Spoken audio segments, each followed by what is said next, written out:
Hi friends, ఎలా ఉన్నారు? ఈ నెల జనవరి 28, 29, 30, 31 4 రోజులు తెలంగాణలో అత్యంత గొప్ప జాతర సమ్మక్క సారక్క జాతర జరగబోతుంది. అది మేడారం గ్రామంలో తాడ్వాయి మండలం ములుగు జిల్లాలో. ఫ్రెండ్స్, ఈ జాతర అత్యంత అమోఘంగా కోట్లాది మంది ప్రజలతో జరుగుతూ ఉంటుంది ప్రతి 2 సంవత్సరాలకు ఒకసారి. ఈసారి ప్రత్యేకత ఏమిటంటే శ్రీ గౌరవ యనుమల రేవంత్ రెడ్డి గారు ముఖ్యమంత్రిగా అయిన తర్వాత తెలంగాణ రాష్ట్రంలో ఇది రెండోసారి వస్తుంది ఈ జాతర. వాళ్ళ గవర్నమెంట్ ఏర్పడిన మొట్టమొదటి నెల, 2 నెలల్లోనే ఒకసారి వస్తే, మళ్ళీ ఇప్పుడు రెండోసారి ఈ జాతర వచ్చింది.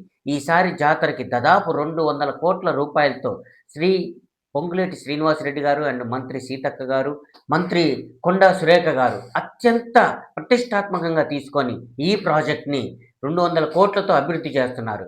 గద్దెల చుట్టూ ప్రాంగణం అంతా కొత్తగా చేస్తున్నారు. అలాగే గిరిజన సాంప్రదాయం, గిరిజన యొక్క విషయాలు మొత్తం కూడా గిరిజనులకు సంబంధించినటువంటి అనేక వేష భాషలన్నీ కూడా అక్కడ ప్రజలందరికీ తెలిసే విధంగా, చిరస్థాయిగా నిలిచిపోయే విధంగా శిలాఫలకాల మీద సమ్మక్క సారక్కల చరిత్ర కూడా అక్కడ చెక్కడం జరిగింది. చాలా అత్యంత అద్భుతంగా మొత్తం రోడ్లు, విస్తరణ, భూసేకరణ బాగా జరిగాయి. అసలు ఒక రకంగా అద్భుతంగా, అమోఘంగా ఉంది. రీసెంట్‌గా మేము వెళ్ళి వచ్చాం. కాబట్టి ఫ్రెండ్స్, ఏమాత్రం అవకాశం ఉన్నా మీరందరూ కూడా సమ్మక్క తల్లిని దర్శనం చేసుకోవాలని మనస్ఫూర్తిగా కోరుకుంటున్నా. అలాగే కొన్ని కోట్లలో మంది జనాలొస్తే దాదాపు 10 కిలోమీటర్ల మేర గుడి చుట్టూ 10 కిలోమీటర్ల మేర 3 రోజుల పాటు అక్కడే ఉండి కుటుంబాలతో సహా, భార్య, పిల్లలతో సహా అందరూ వెళ్ళి వంట, వార్పు అక్కడే చేసుకొని అక్కడే ఉండి అమ్మవార్లను దర్శనం చేసుకుంటారు.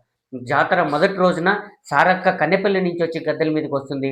జాతర రెండో రోజున సమ్మక్క చిలకలగుట్ట మీద నుంచి వచ్చి గద్దెల మీదకొస్తుంది. ఇద్దరు తల్లులు కలిసి మూడో రోజు గద్దెల మీద ఉండి ప్రజలందరికీ దర్శన భాగ్యాన్ని కలిగిస్తారు. అలాగే నాలుగో రోజు దర్శన భాగ్యం అయిపోయిన తర్వాత నాలుగో రోజు తల్లులందరూ కూడా రిటర్న్ వెళ్ళిపోతారు. అదే రోజు ప్రజలందరూ కూడా అక్కడి నుంచి రిటర్న్ తిరుగు ప్రయాణమై వెళ్తూ ఉంటారు. ప్రధానంగా అక్కడ చాలామంది తమ ఎత్తు బంగారాన్ని, అంటే వాళ్ళు ఎంత బరువు ఉంటే అంత ఎత్తున్న బంగారాన్ని అమ్మవారికి సమర్పిస్తారు. బంగారం అనంటే అక్కడ బెల్లంనే అమ్మవారికి బంగారంగా ఇచ్చి కొలుసుకుంటూ ఉంటారు. అంటే తమ ఎత్తు బెల్లాన్ని అక్కడ అమ్మవారికి సమర్పించుకొని వస్తూ ఉంటారు. అలాగే జంపన్న వాగులో తలనీలాలు ఇస్తూ ఉంటారు అందరూ. యాక్చువల్లీ అది సంపంగ వాగు. జంపన్న గాయాలతో అందులో దూకి చనిపోయిన తర్వాత ఆ వాగుకి జంపన్న వాగు అని పేరు పెట్టారు.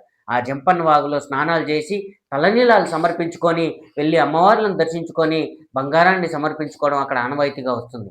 సో ఫ్రెండ్స్, అత్యంత అద్భుతంగా, కమనీయంగా జరిగే ఈ జాతరకి భక్తులందరూ పెద్ద ఎత్తున తరలి వచ్చి అమ్మవారి ఆశీర్వాదం పొందాలని మనస్ఫూర్తిగా కోరుకుంటూ థ్యాంక్ యూ వెరీ మచ్.